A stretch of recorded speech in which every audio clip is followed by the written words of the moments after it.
The scent of lilies in the funeral home was suffocating. I stood alone beside Michael's casket, my fingers tracing the cool, dark wood. The front rows were conspicuously, painfully empty. My family hadn't come. Not my mother, my father, or my sister, Clara. They hadn't seen fit to say goodbye to the man who held my heart as cancer slowly stole him from me. As I placed a single white rose on the casket, my phone buzzed. A text from my mother lit up the screen. "Stop being so dramatic, Eliza. We need to talk about the trust. Clara's wedding venue requires a deposit, and Michael's money is just sitting there." The words blurred.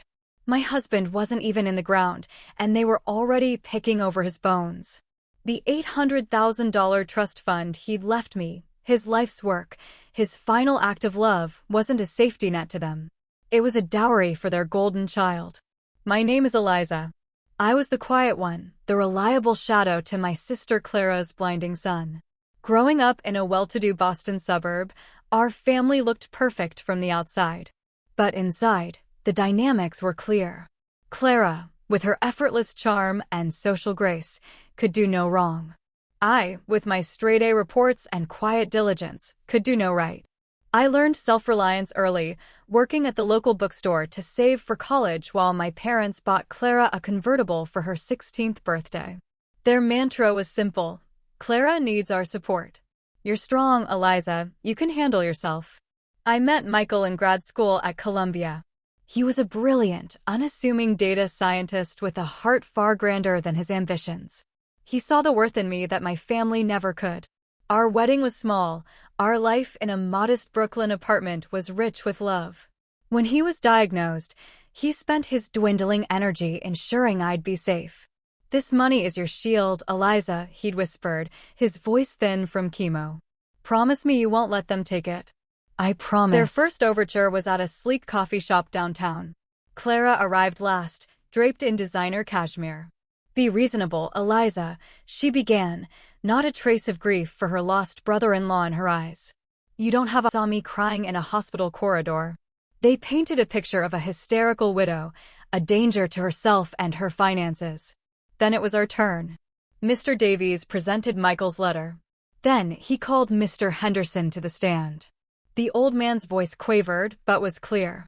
I saw Eliza leave for work every morning, exhausted but determined. I saw her care for her husband with a strength I've rarely seen. If that is instability, then the world is mad.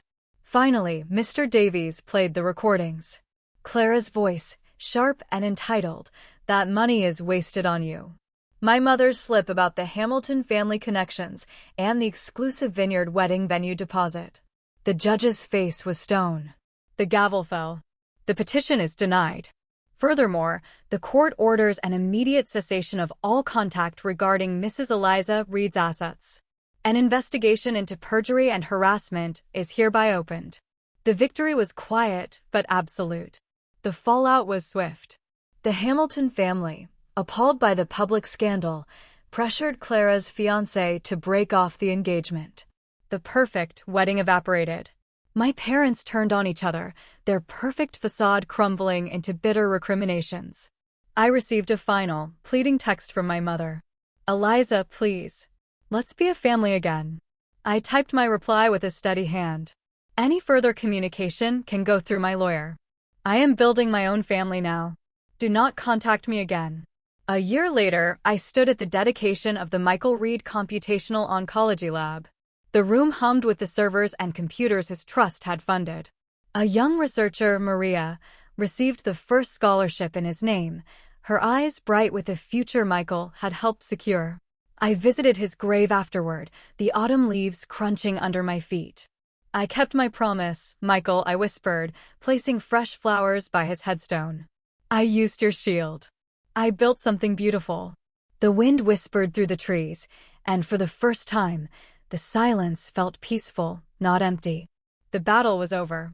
I had not just protected his legacy, I had found my own voice, and in doing so, I had finally come home to myself.